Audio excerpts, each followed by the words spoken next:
নবী করিম সাল্লাল্লাহু আলাইহি ওয়াসাল্লাম বলেছেন, যে ব্যক্তি রাগ সংবরণ করে অথচ তার প্রতিশোধ নেয়ার ক্ষমতা থাকে, কিয়ামতের দিন আল্লাহ তাকে সকলের সামনে ডাকবেন এবং যে কোনো হুর বাছাই করার সুযোগ দিবেন।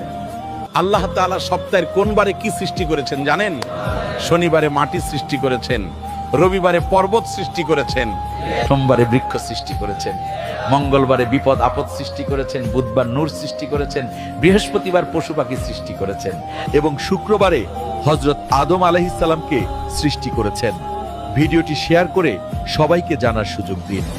একটা কথা কি জানেন, মানুষ সবকিছু নিজের বলে অহংকার করে, কিন্তু বাস্তবে মানুষের নিজের বলতে কিছুই নেই।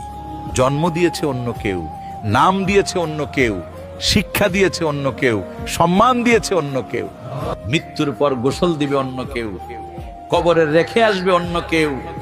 যে সম্পদ নিজের করছেন, মৃত্যুর পর সে সম্পদ ভাগ করে নিবে অন্য কেউ। তবু কেন এত অহংকার? কোনো এক কবরস্থানের পাশে লেখা ছিল, গন্তব্য তোমার এটাই ছিল। ব্যাস, জীবন কাটিয়ে দিলে এখানে আসতে আসতে। কি পেয়েছো এই দুনিয়াবী জীবন থেকে? আপন মানুষ দাফন দিয়ে বিদায় নিল। একটা কথা কি জানেন, মৃত্যুর চেয়ে আমাদের ভবিষ্যতের চিন্তা বেশি, অথচ মৃত্যুই আমাদের ভবিষ্যৎ।